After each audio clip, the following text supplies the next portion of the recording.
Bien, continuamos con los convenios colectivos. Anteriormente dábamos pautas iniciales para hablar acerca del alcance de los convenios colectivos y veíamos que esta autorregulación, que va a ser la norma que se va a regir la relación entre estas partes, va a tener todo un proceso en el cual va a darle origen y justamente vamos a ir viendo en esta parte, vamos a ver este proceso de negociación y vamos a ir viendo cómo surge el mismo y antes que nada tenemos que recordar nuevamente que el eje de este punto va a ser necesariamente la ley 14.250 que va a regular todo este proceso de negociación y a la vez recordemos que tenemos la ley que es justamente de procedimiento para la negociación colectiva, la 23.546.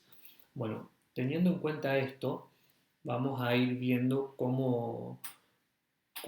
empieza la negociación, cómo se va desarrollando, cuáles son las conclusiones a que se van llegando y cómo después, por último, se llega al convenio colectivo que justamente eh, por lo que se negocia, es decir, eso es lo que se está buscando con esta negociación. Recordemos que cuando nosotros decimos negociación, estamos tratando de acercar a las partes y buscar un resultado que sea satisfactorio para ambos. Y ese resultado, ese acuerdo, va a ser justamente el convenio colectivo. Hablamos acerca de esa obligación de negociar. Hablamos de la obligación de negociar que tienen las partes, es decir, de acercarse para buscar llegar a una solución, pero sin embargo no estamos hablando acerca de una obligación de llegar a un resultado, es decir, están obligados a acercarse a buscar una solución común, pero no tienen obligación de llegar necesariamente a, a un resultado. Por ello, no siempre se actualizan en su totalidad los convenios colectivos, sino que se van actualizando algunas de las pautas, generalmente salariales más que nada. Ahora bien, cuando hablamos de la formulación de esta necesidad de negociar, estamos hablando acerca de justamente el planteo que hace una de las partes a la otra que invita a negociar, es decir, ¿cuál es el procedimiento para ello? Una parte que quiere realizar esta negociación colectiva lo que tiene que hacer es invitar a la otra parte a negociar y hace esta invitación con copia al Ministerio de Trabajo, porque va a ser justamente la que va a mediar entre ambos en esta negociación y va a ser el órgano tanto de contralor como de aplicación y que va a tener una función muy principal en esto. Los objetivos de la negociación. Recordemos que la negociación va a tener por objeto o bien formular un convenio nuevo, darle ultraactividad al que ya existe, reemplazar algunas cláusulas, utilizar el contenido que ya que tiene, ajustar otras nuevas, dar nuevos beneficios a los trabajadores o bien ajustar y reacondicionar las condiciones de trabajo conforme a las nuevas formas productivas que van surgiendo. Digamos, en principio esto, más las condiciones salariales, las condiciones de higiene y seguridad, pueden ser objeto perseguido por estas convenciones colectivas. El deber de negociar de buena fe. Bueno, este deber de negociar de buena fe parte, digamos, desde el comienzo, es decir, desde el momento en que se invita a la negociación de la otra parte, nosotros tenemos que tener muy presente esto. ¿Por qué? Porque implica tanto en concurrir a las negociaciones, en presentar ideas superadoras, en realizar diferentes planteos que sean conducentes para la realización de algún resultado válido, es decir, por ejemplo, sería una conducta contraria a esta buena fe el no concurrir a las reuniones, el, el poner inconvenientes a todas las presentaciones que se hagan,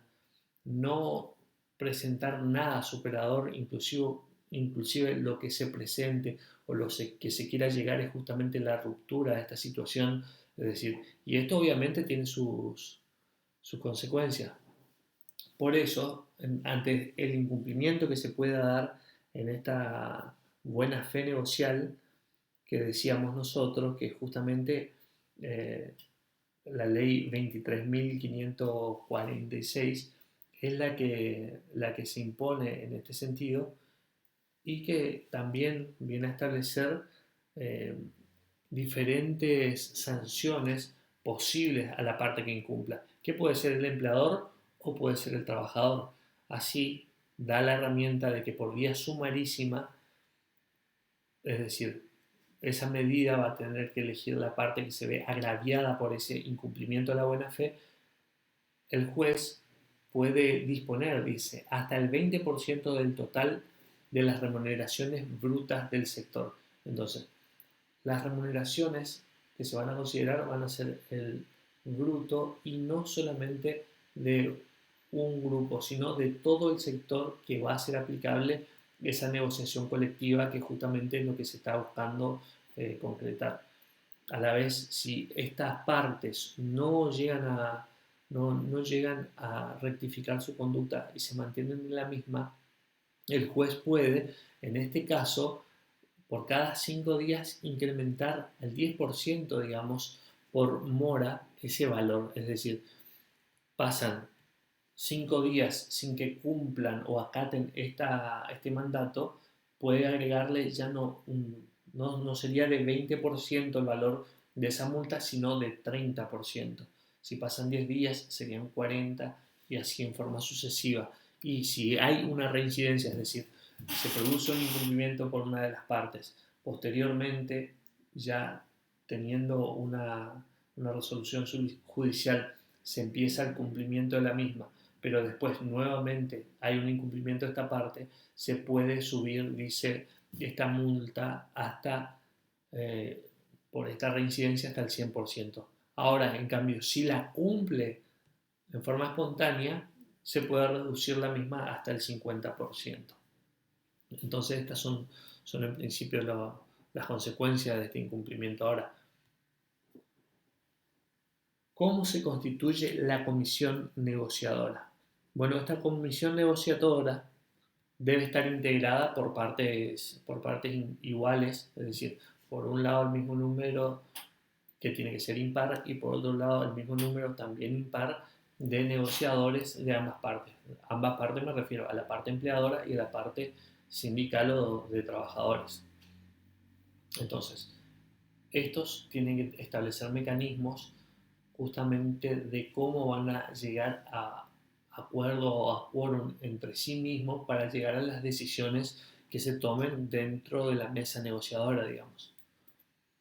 Ahora, está llegado a la integración de este momento de, como decíamos, ya tenemos a las partes que invitó a la otra, hubo esa necesidad de que se desarrolle esta, esta negociación, concurrieron, ya se integró la comisión negociadora, ya están actuando de buena fe, es decir, no hay ninguna clase de incumplimiento, ya estaría todo integrado. Así que el siguiente paso es justamente analizar esta negociación propiamente dicha, en la que va a tener como eje central el de concurrir a esas reuniones, designar a los negociadores que van a tener que tener obviamente mandato suficiente como para que se pueda realizar la respectiva negociación, intercambiar toda la información necesaria para que de esa forma puedan tener todas las cartas sobre la mesa y saber en base a eso cómo definir esa situación. Por eso, la importancia de esta negociación en este punto es que se realicen todos los esfuerzos tendientes a lograr ese resultado final. Y además hay diferentes clases de convenios, decíamos ya en el video anterior, y en base a ello los que son los convenios de empresa aparte se tiene que brindar toda la información necesaria justamente para en base a ello poder establecer las reglas del juego. Se tienen que, por ejemplo, dar toda la información eh, del costo laboral, todo lo relacionado al ausentismo y las faltas por parte de los trabajadores. También se tiene que tener en cuenta los cambios tecnológicos, las nuevas modalidades organizativas que va a tener la empresa, si hay o no siniestralidad, es decir, si hay accidentes dentro de esa empresa, si hay alguna clase de plan de capacitación para los trabajadores. Bueno, todo esto va a ser parte de esa negociación, que es lo que se va a ir tratando. Ahora, ¿cuál va a ser el contenido? ¿Cuál va a ser el sustrato? ¿Qué es lo que va a tener este, esta negociación? Bueno, lo que se va a negociar para posteriormente fijar van a ser cláusulas, por un lado, normativas, que son justamente las que van a regular el punto fuerte de la relación entre ambas partes, entre el trabajador y su empleador. Van a regular todo lo relativo a la jornada, lo relativo a las categorías, van a regular también así todo lo relativo a los descansos, las vacaciones que pueden ser fragmentadas o no, las diferentes formas de gozarse, los diferentes plus, los diferentes premios, los diferentes adicionales. En esto se va a tener en cuenta también diferentes cláusulas relativas a salarios. Entonces, todas estas pautas generales es justamente lo que va a contener estas normas de carácter normativo, digamos. Después tenemos aquellas cláusulas de contenido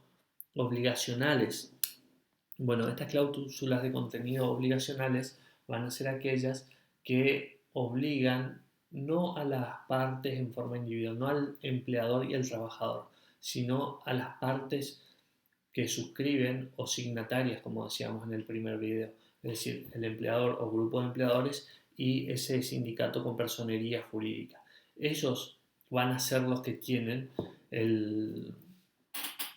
estos van a ser, digamos, lo que tienen el, estas normas que las obligan o que la compelen entre sí, es decir, las obligaciones o las prestaciones que tienen y las formas que tienen de actuar uno para con el otro. Y que también, obviamente, estos están muy entrelazados con las normas o las cláusulas llamadas de paz. ¿Por qué de paz? Porque justamente se establece que con la firma de este convenio y por los beneficios otorgados y por las cláusulas a lo que se llegaron de acuerdo, lo que se va a tener como consecuencia es que no van a haber conflictos entre la parte patronal y la parte obrera. Es decir, se va a propugnar el, el normal desarrollo de las actividades sin ninguna clase de conflicto y van a establecer mecanismos muy limitadores de todo lo que sean las medidas de fuerza. Para ello, justamente se hace toda esta negociación tendiente a conseguir todas esas mejoras que obviamente todo esto después no no pueden cumplirse, pero las cláusulas que van a tener justamente van a estar ligadas a, por ejemplo, adicionales por adicional de paz social, por ejemplo, es decir, que si alguna empresa aplica alguna clase de lockout o por el contrario algún sindicato realiza alguna clase de huelga o medida de reclamo, lo que va a tener como consecuencia va a ser justamente la pérdida de estos adicionales o alguna otra clase de consecuencia de naturaleza patrimonial. Bien, las fórmulas para resolver estas discrepancias. Bueno, la mayoría de los convenios colectivos justamente, como decíamos anteriormente, traen aparejadas estas normas, por ejemplo, de estas fórmulas o estas normas que decíamos. Una de ellas, por ejemplo, son las cláusulas de la paz social que se establecen o que fijan justamente que se limite la conflictividad dentro del ámbito empresarial. Ahora bien, nuevamente son todas cláusulas que se van estableciendo en los convenios colectivos y que se van fijando dentro de los acuerdos. Ahora, este acuerdo que nosotros decíamos que se fue desarrollando, que se fue gestando, llega a una parte embrionaria y que va a ser ese acuerdo provisorio. Este acuerdo provisorio, es decir, ese borrador a que se llegó, si bien no es todavía vinculante, no es obligatorio, ya está dando un indicio de lo que van a llegar las partes. Ahora, ese acuerdo, una vez que se trate, se pula y se llega a una conclusión final, va a dar como resultado, obviamente, ese acuerdo que va a ser presentado. Ese acuerdo, ya presentado formalmente ante el Ministerio de Trabajo, va a ser el que futuramente va a regir como convenio colectivo. Pero tenemos que tener en cuenta aquí, en este punto, eh, no adelantarnos y tener en cuenta justamente el rol del Ministerio del Trabajo. Cuando hablamos de este rol del Ministerio de Trabajo, estamos hablando acerca de la función preponderante que éste tiene, que va a regular justamente o va a controlar que toda la negociación se rija o se aplique el principio de buena fe,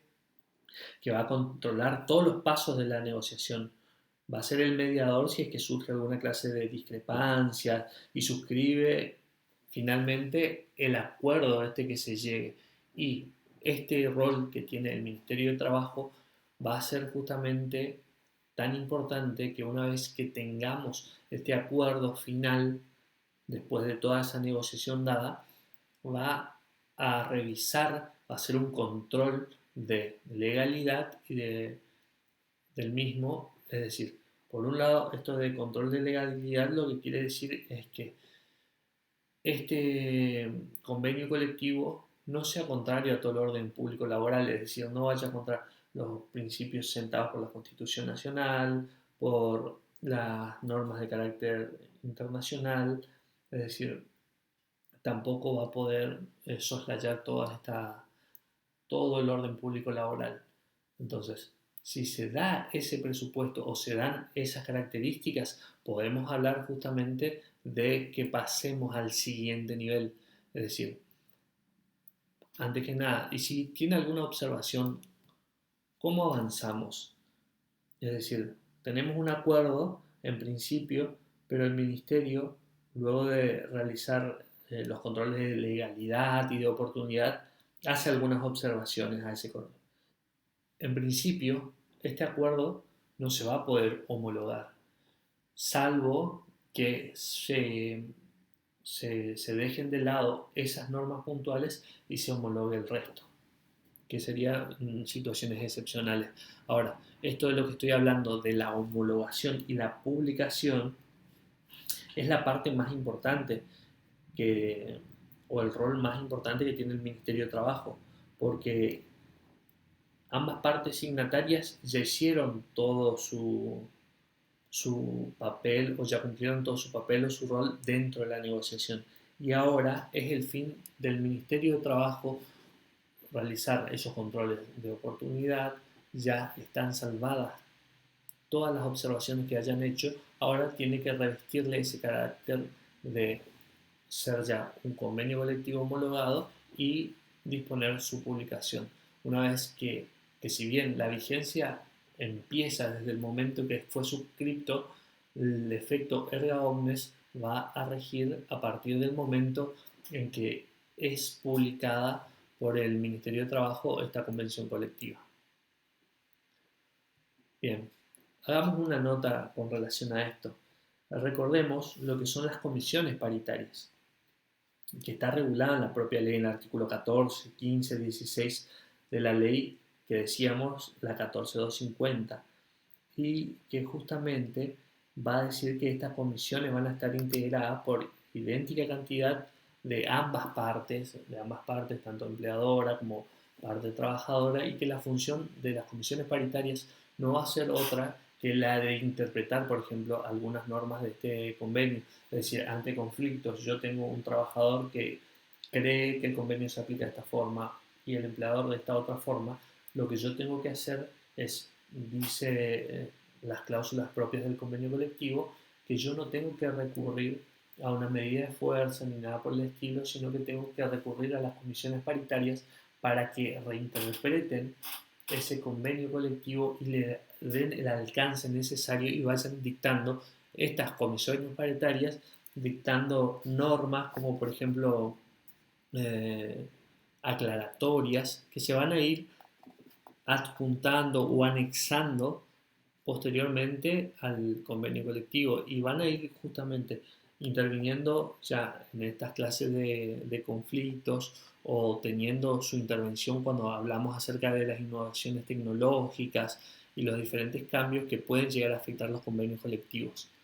Y obviamente todo esto va a tener que después mediar o ser el que interviene en esto el Ministerio de Trabajo,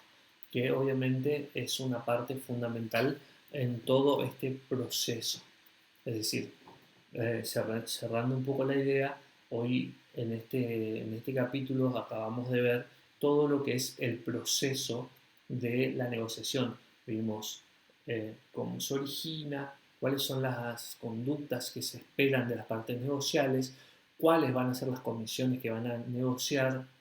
Vimos también todo lo relativo acerca del contenido, de qué es lo que se va a negociar, vimos cómo se negocia,